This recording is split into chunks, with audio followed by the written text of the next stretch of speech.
Good morning. We'll go ahead and get started. Continuing in our study of the book of Isaiah, and we should have been well into it, but we're into the second section of Isaiah that I'm referring to as the book of the servant. And again, this comes from a commentary written by Alec Moyer, The Prophecy of Isaiah. We will continue in this section, so if you haven't read through Isaiah yet, or you're pacing yourself along, we will hopefully get through chapter 55 at the end of April. And then May will be devoted to the last sections of the book, located in chapters 56 through 66, and then we'll have a wrap-up and a summary. So if you're pacing yourself with your reading, that's kind of the timeline we're on. The book of the servant. One of the elements, if you've been reading through Isaiah, that you may have picked up on is a lot of times from chapter to chapter, or even from section to section, Isaiah will use something in the previous material to transition into the next. And there really is a high degree of continuity among the sections. We talked, the first class when we opened this up, we talked about how different Isaiah is from section to section. We have a lot of scholars that think there may have been 2, 3, or maybe even 4 different writers of the book of Isaiah. We talked about how it moves from poetry to prose. We talked about how there are historical sections that are contained within it, and then there are others that are just prophecy. So to an outside observer, and even to a lot of scholars, and I am not a scholar by any means, it has the appearance of having been kind of cobbled together. There's no doubt that Isaiah wrote extensively. We have that evidence that he had a band of disciples that followed him around, and we discussed a lot of that in that first class and kind of doing the background and the setup. Personally, I don't look at that as being signs of segmentation. My personal belief is that there was one Isaiah. Isaiah wrote the book. He was guided by God and God's Holy Spirit as he wrote. So we talked about the sections, and we're starting to get into several of those because we're going to be talking a lot about Babylon. We're moving from the discussion of Assyria being the dominant world power and causing problems for the northern nation of Israel and the southern nation of Judah. And we're going to be moving into the prophecies about Babylon, which is essentially from where we are now and time frame about 100 years to come. And a lot of the sections you will read, it will give you, even a casual observer as you read through it, you will feel like the perspective of the writer is someone who has lived through something and then is looking back and writing about it.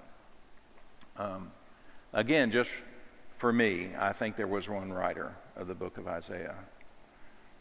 I think God provided him with the capability and with the words to write, and that includes the capability to be able, at some point in history, or give at least the appearance of being at some point in history yet to come, and looking back and then writing about what was revealed to him.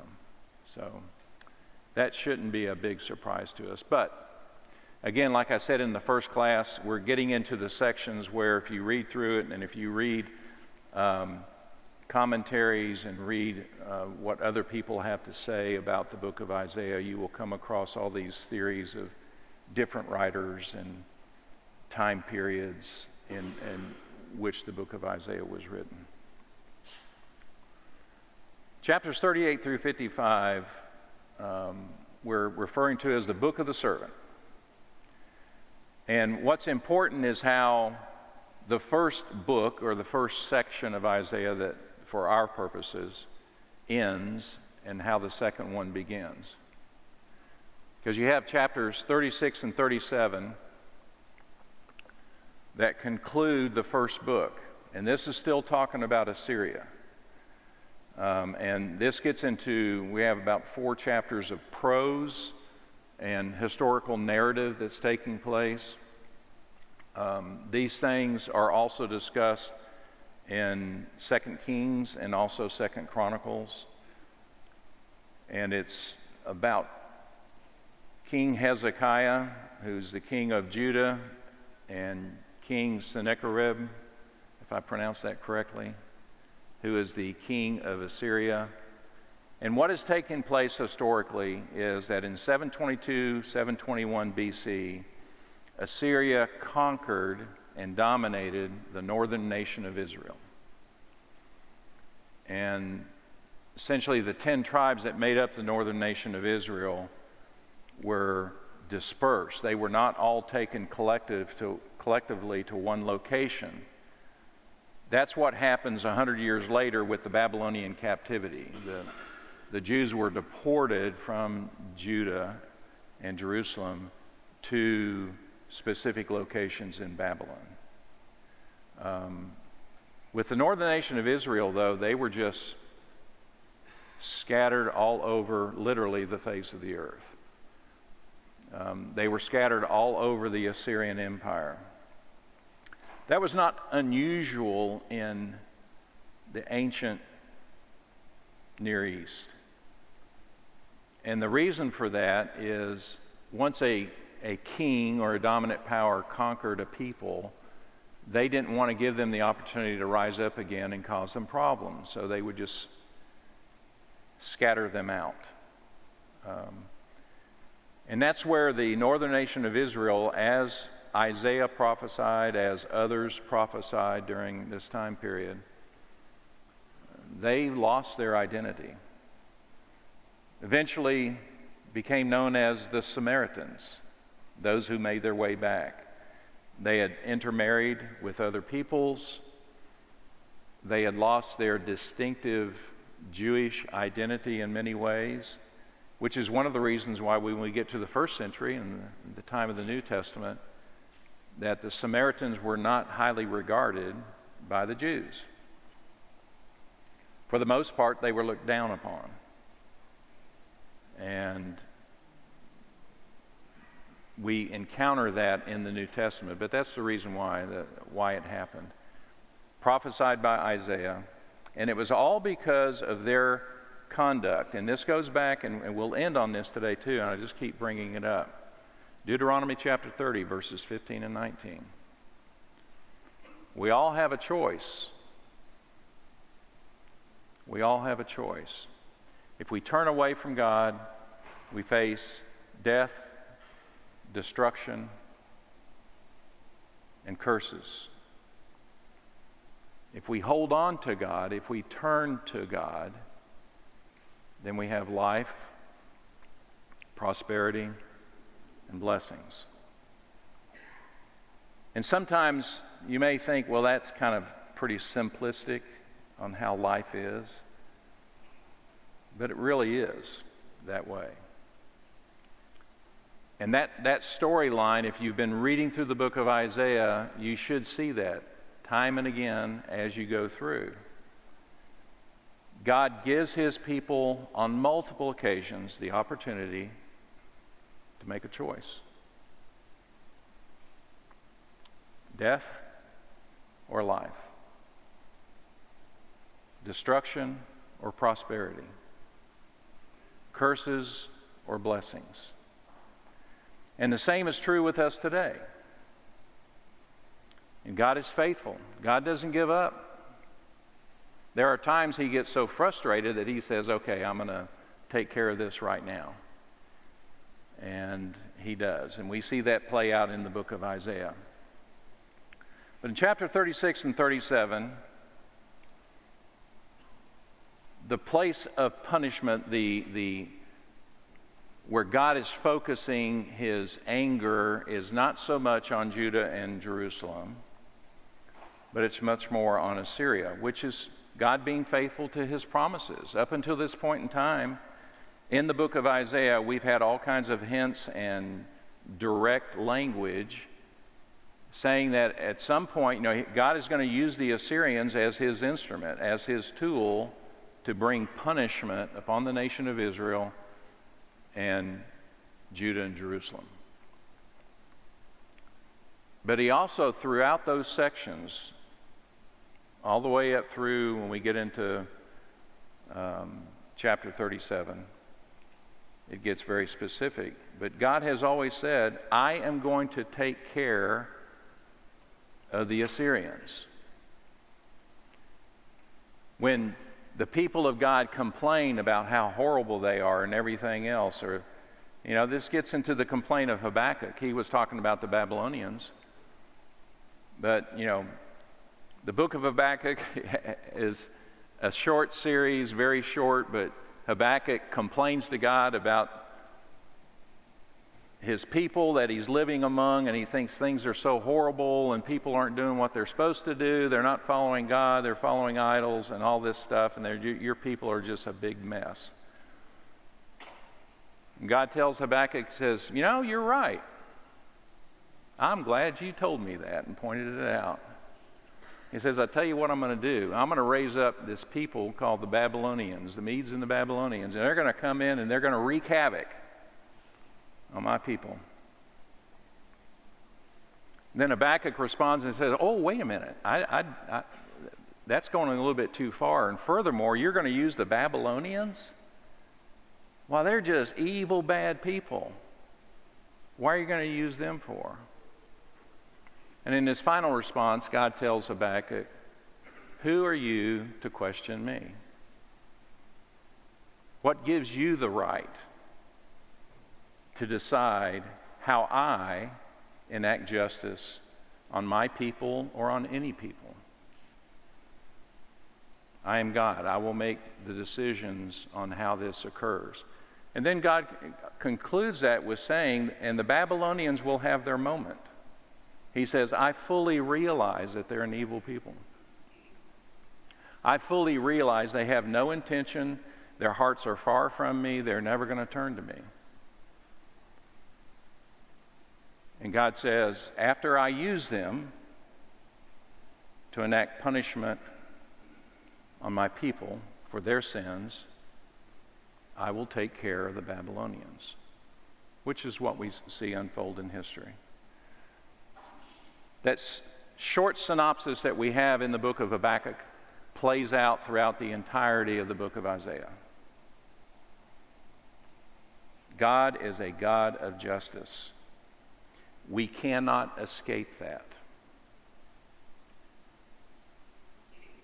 God is a God of justice. Fortunately, on this side of the cross, which is also discussed extensively in the book of Isaiah, and especially in the sections that we're beginning to open up and explore, we have the messianic message of hope. That there is a person that's going to stand in the breach, that's going to stand between us and God and atone for our sins and our rebellion. And that comes to fruition in the person of Christ. So this side of the cross, we have everything to be hopeful for. Like we talked about last week, there is no reason for us to be afraid. No fear. Regardless of what this life throws at us, we can truly live with a mindset of not being afraid. Easier said than done, many times in our lives. But that's the blessing that God offers us, because we have hope. We have real, tangible hope personified in the life, the death, the burial, and the resurrection of Jesus Christ, the true servant, the true Messiah.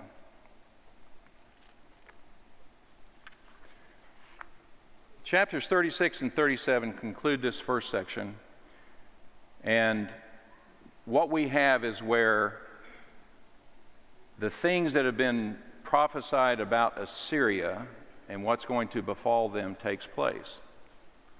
And essentially what happens is Assyria, like I said, in 722, 721 BCE, they've wiped out the northern nation of Israel, scattered the 10 tribes abroad. About 20 years later, they're invading Judah and surrounding Jerusalem and getting ready to conquer Judah and Jerusalem and do the same thing. Isaiah brings this to Hezekiah, the king. And Sennacherib is not, I'll tell you, the kind of guy, as you read through, if you haven't read through it, you need to read it. This is the kind of guy he is.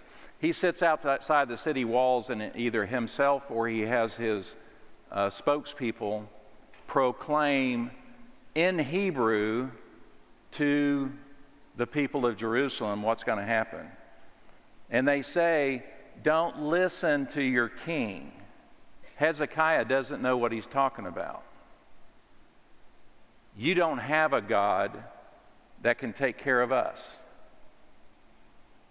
So all this calamity is coming, and there is nothing that your king or your God can do about it. Sennacherib sends a letter to Hezekiah stating these elements. Hezekiah takes the letter, goes to the temple, lays it out before the Lord, and prays about it.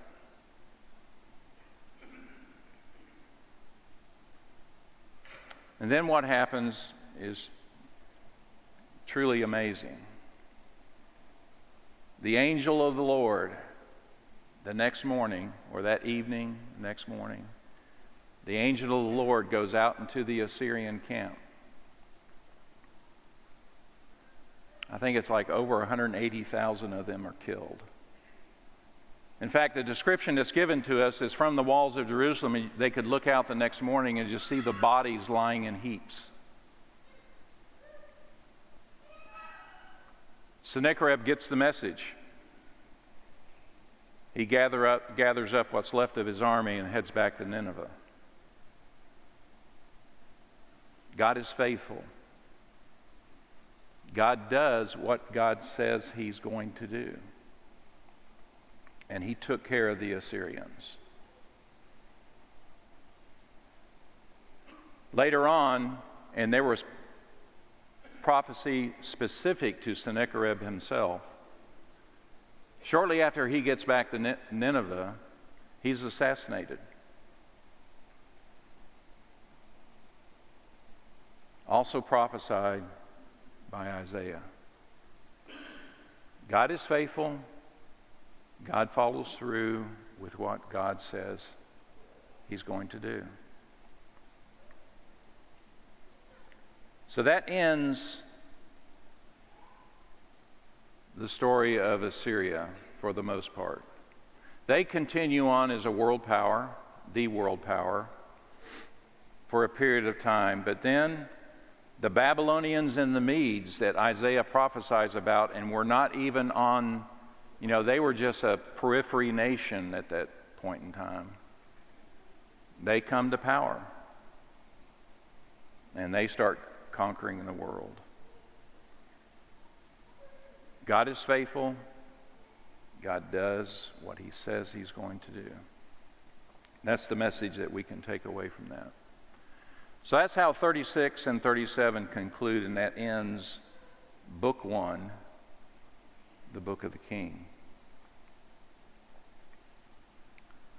Chapters 38 and 39 open up a new book. Book 2 that we're referring to as the Book of the Servant. As this opens up, the transition it's still prose and historical narrative. King Hezekiah becomes ill, deathly ill. Isaiah comes and talks to him. Hezekiah prays, and then he's healed.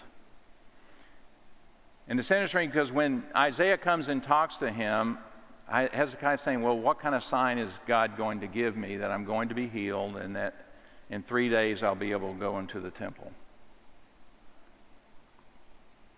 And as Isaiah goes, okay, I'll give you a choice. God's going to cause the shadow to move. You want it to go forward or do you want it to go backward?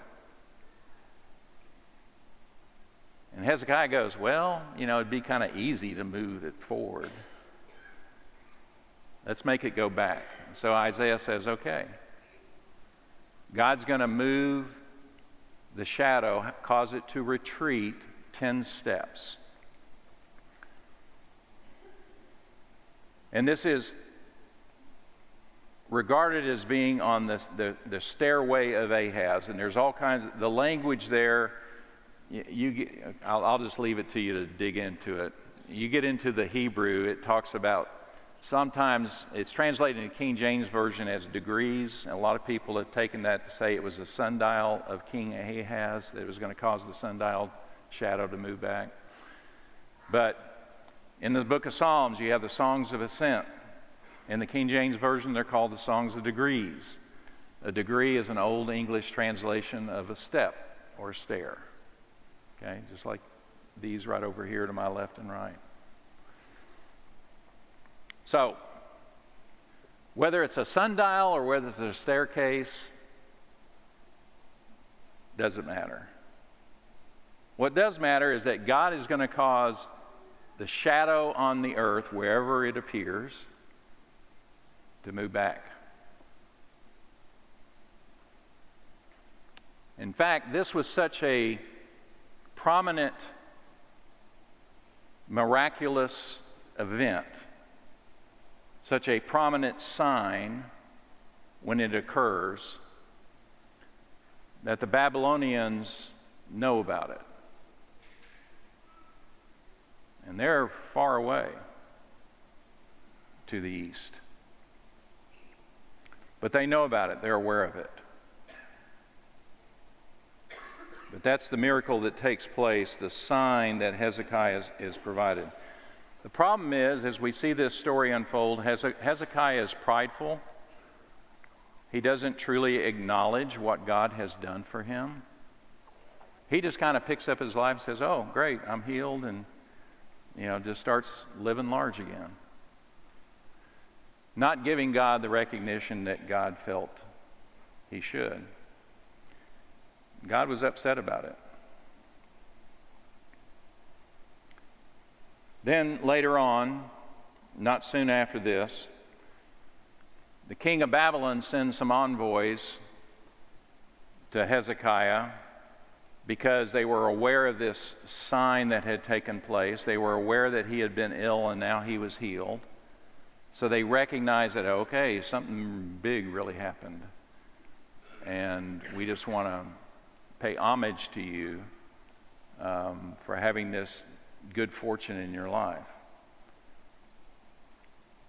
So Hezekiah, he's feeling so good about this that he takes these envoys, he shows them everything in his palace. All of the wealth of the nation of Judah. There was nothing in his kingdom that he didn't show them. And again, it's his pride. He's wanting to convey to the king of Babylon that I'm the alpha dog in this pack. And I've got the main God, I've got the only God, and this is how he has blessed this nation. Well, that didn't sit well with God either. Hezekiah comes to him, not unlike when Nathan the prophet confronts David about his sin with Bathsheba. Isaiah comes to the palace and confronts Hezekiah about his sin. Hezekiah doesn't realize he's done anything wrong. He's kind of like, what are you talking about? All I did was show him my wealth. I opened up the doors of my storerooms and let them go inside and see. And Isaiah says that you have brought curses upon yourself and your family. Hezekiah is remorseful and he prays again. And God makes the decision and delivers the message through Isaiah that, okay, these curses are not going to occur in your lifetime, but they're going to occur to your descendants, to the point where Babylon is going to carry them off into captivity. So 100 years before it happens, we have the prophecies of Babylon coming in and conquering the nation of Judah. And we know historically, so if we're in the 701 BC, 690s BC, 605, 606 BC is when Babylon conquers Judah the first time. And takes people, takes princes, takes the elite of the nation of Judah back to Babylon. And this is where we get Daniel and the other princes ending up in Babylon. But the kings downstream from that event, they keep kind of pushing back on Babylon. Even though they've been conquered, they keep kind of, they tried to make alliances with Egypt. They tried to do all these different things. And Babylon comes back. In 586 BC is when Jerusalem is finally destroyed. The temple is destroyed. So Solomon's temple, the destruction was so vast that when, it was really problematic for Nehemiah and Ezra when they came back. About 70 to 80 years later, when they came back, it was really difficult to even find foundation stones to rebuild the temple with. The destruction of Jerusalem was so vast that they struggled to find the materials to build everything back again. But those were the Babylonians. And it all comes about because of Hezekiah's pride. A huge warning to all of us.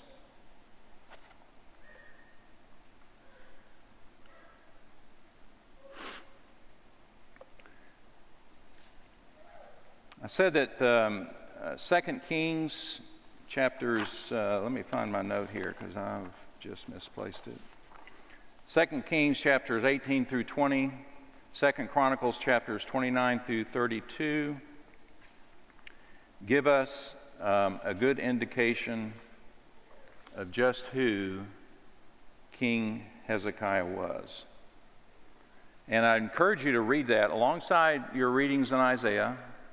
Okay, take a look at these. They're very important for understanding the context and especially the character of Hezekiah, King Hezekiah himself. 2 Chronicles chapter 29, we first start hearing about Hezekiah. He becomes king at the age of 25. He reigns for 29 years. And as you will see in the passages that I bring to you, these are just a few. It starts out in the beginning. He, Hezekiah, did what the Lord approved, just as his ancestor David had done. So he's being put into the category of a really good and great king on the same par with King David. 2 Chronicles 30:27, the priests and Levites got up and pronounced blessings on the people. The Lord responded favorably to them as their prayers reached his holy dwelling place in heaven. 2 Chronicles chapter 31, verses 20 and 21. He, meaning Hezekiah, did what the Lord his God considered good and right and faithful. He did what the Lord his God considered good and right and faithful. He wholeheartedly and successfully reinstituted service in God's temple and obedience to the law in order to follow his God. So, in a nutshell, and I would really encourage, this is one of my favorite sections of the Bible, 2 Chronicles 29, 30, and 31. Hezekiah, at the age of 25, purposes in his heart that he is not going to be like his father, King Ahaz, who was really bad and despicable. He locked up the temple. He took a lot of the furnishings of the temple and just took them off somewhere. He stopped temple worship. His son Hezekiah, when he comes to the throne, first thing on his mind, reopen the temple. Chapters 29, 30, and 31 in 2 Chronicles lay out this beautiful story to us of how they reopened the temple. Hezekiah wanted worship to start up again. And he says, I know, we used to have this thing called the Passover. We're going to have a Passover feast. We're going to call all the tribes in Judah to come down and participate in the Passover feast. Okay, there were some problems with that. The first problem, none of the priests and few of the Levites had remained consecrated. So they had to go through purification rites. They had to prepare themselves to even be able to offer sacrifices. In fact, as the story unfolds, the Levites were a little more devoted to doing this than the priests were. So those that were of the descendants of Aaron were kind of like, yeah, we'll get to it. The Levites were full speed ahead. We're going to get ready. And it turns out, not in accordance with the law, the Levites ended up doing the vast majority of the sacrifices for the people because there weren't enough priests ready. Another problem that ensued, they were calling in all these tribes. Well, it takes a little while for everybody to get to Jerusalem. Specifically the tribe of Manasseh and Zebulun, and there's one other one I think, but anyway, they were late getting to the party. And when they arrived, they weren't purified. They hadn't gone through the ritual ceremonies of cleansing themselves before participating in the feast. Hezekiah says, "It's all right, come on in. I'll pray for you." And he does. A bigger problem,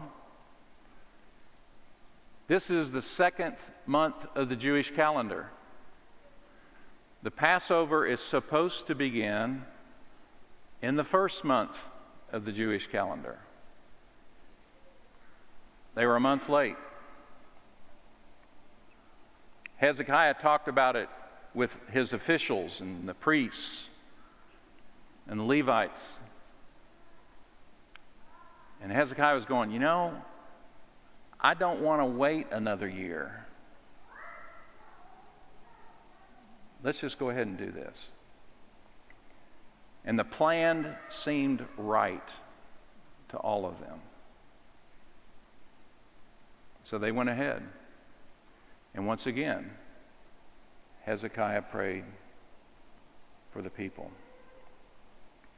So 3 examples in this passage, in this section, these chapters in 2 Chronicles, where people were doing things to honor and glorify God for the right reasons, for all the right reasons. They just messed it up on some of the particulars of the Levitical law. So if you still think that the Old Testament is full of a bunch of rules and regulations, and if you violate them, off with your head, as the Queen of Hearts would say in Alice in Wonderland, that is not the case. God is a loving God. He's full of compassion. God was responding to the hearts of the people and less to the actions of the people. He accepted it all, and that's how that passage ends, this whole section, when it says, He did what the Lord his God considered good and right and faithful. He wholeheartedly and successfully reinstituted service in God's temple and obedience to the law in order to follow his God. In one section in there, after the tribes that weren't purified participated in the feast, Hezekiah prays for them, and it says that God accepted their prayers and healed them. Folks, this is just like Isaiah chapter 6, where Isaiah finds himself in the presence of God and he thinks, I am doomed because I am unclean. And then the seraph takes the hot coal, touches his lips, and goes, there, you are purified. Not because of anything Isaiah had done, but because of everything that God was doing for him. We have this same message, just a really beautiful section. Chronicles 29, 30, and 31.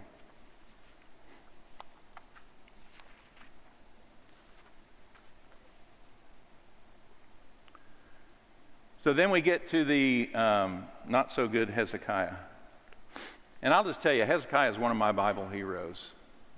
I just have absolute admiration for him, particularly since he began his true relationship with God at the age of 25, the public relationship with God at the age of 25.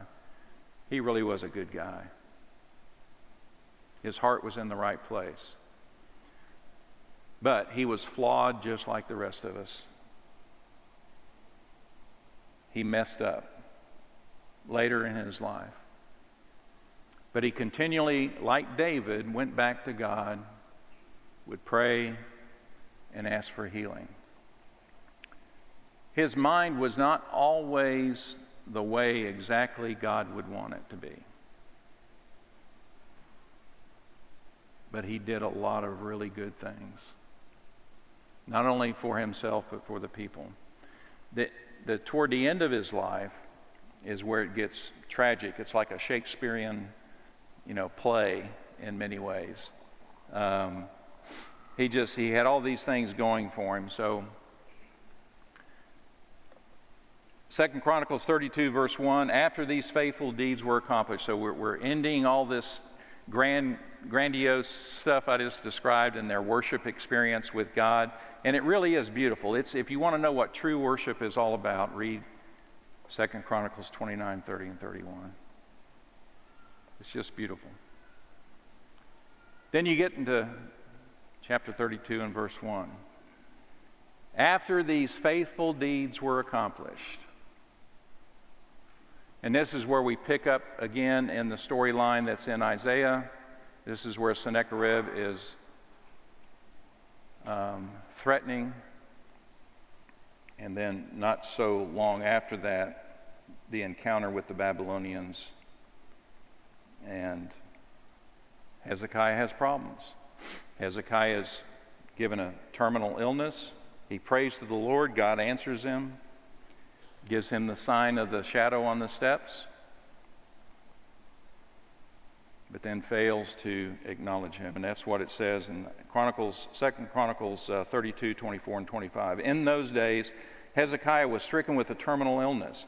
He prayed to the Lord, who answered him and gave him a sign, confirming that he would be healed. But Hezekiah was ungrateful. He had a proud attitude, provoking God to be angry at him, as well as Judah and Jerusalem.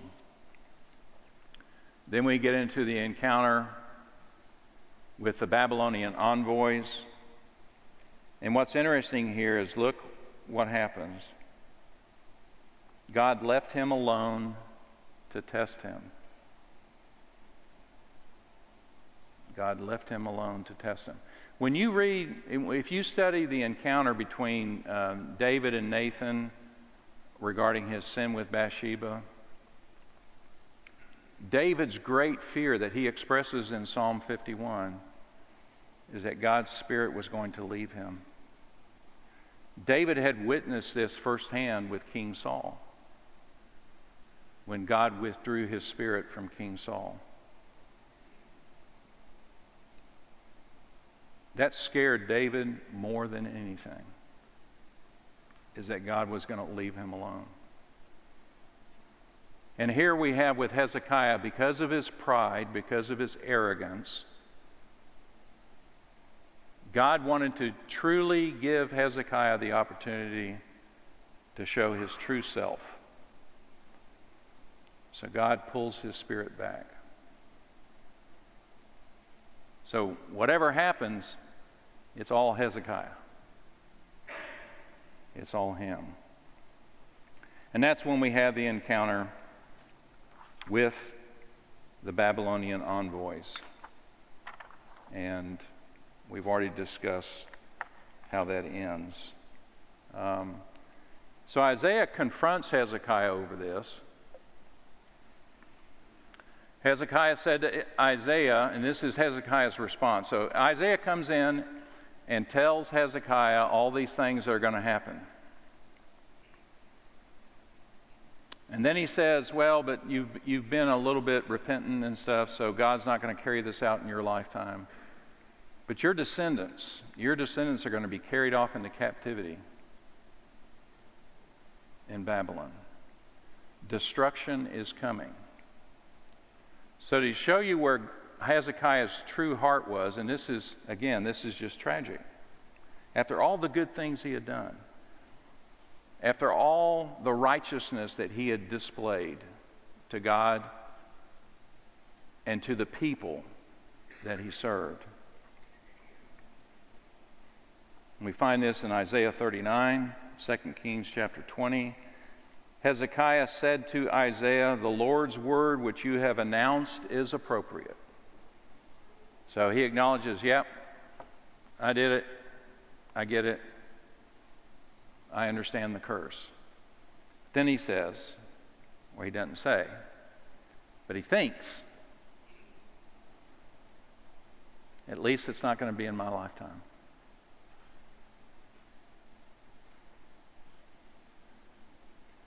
Again, pride, arrogance, self-centeredness. Don't follow that example of Hezekiah. Go back to the young Hezekiah. Follow that guy. He did so much good and was a worthy example for us to follow.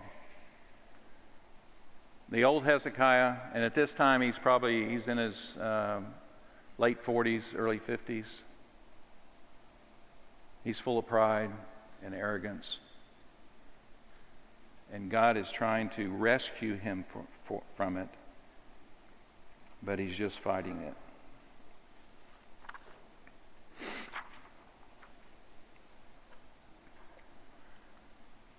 We'll wrap up with these thoughts. We've talked about God a lot in this study, and I'm going to take you to Exodus chapter 34, because if you've never really spent some time here, you need to do that, because it helps you understand the God you're reading about in the book of Isaiah. It's the same God. Exodus chapter 34, verses 6 and 7. This is the story where Moses is having this dialogue with God. It's after the first set of tablets were broken and the second set of tablets were going to be made. And Moses says, God, I want to see your glory. God says, well, you can't see me face to face. This is the reason why Isaiah was so terrified in Isaiah chapter 6. God says, no man can see my face and live. But I'll tell you what I'll do. There's a place in the rock over here, and I'll put you in there, and I'll cover you up with my hand, and I'll allow my glory to pass by you, and then you can see my back. I will bless you that way.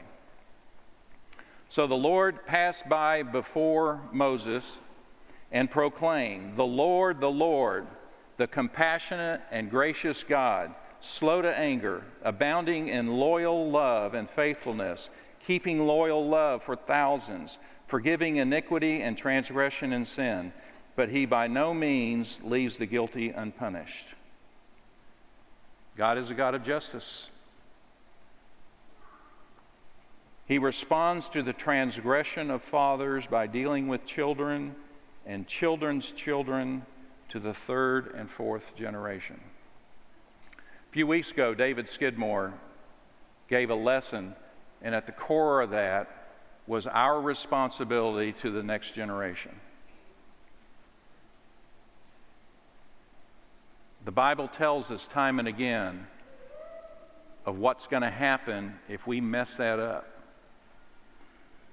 If we choose death, curses, and destruction, then there's every evidence in the world around us that our children and their children and their children are going to follow that path. If we choose life and blessings and prosperity, then there's very good evidence that our children will have an opportunity for hope. They will have the opportunity to make a good choice, the best choice in their lives, and to avoid the curses that are being discussed here. But this is God's own explanation of who He is. Same God of the Old Testament and the New Testament. This is the God that we serve. He is a God of justice. He will punish those who deserve to be punished. But He's also a God full of love and compassion and faithfulness.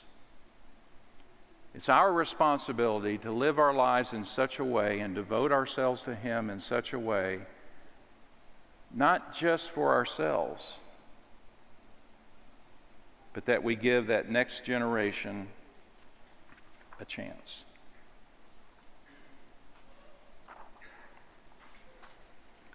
So I take you back to where we started. Deuteronomy chapter 5, verses 9 and 10.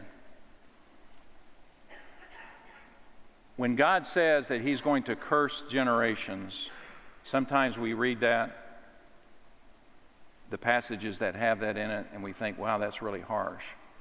But to fully understand it, we can look at passages like Deuteronomy chapter 5, verses 9 and 10. There's also a passage in Exodus 20 that conveys the same thoughts. You must not worship or serve them, for I, the Lord your God, am a jealous God. I punish the sons, grandsons, and great-grandsons for the sin of the fathers who reject me. So the curse isn't outright that all the generations beyond the sinful are going to be cursed.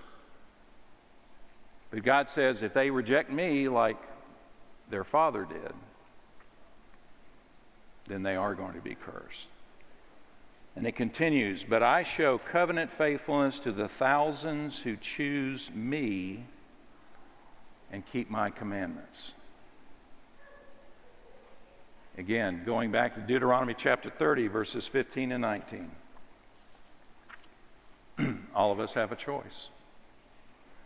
Life, blessings, prosperity, or death, curses, and destruction. The choice is yours. Thank you all very much, and next week we'll pick up again in our study of chapters 38 through 55. Thank you.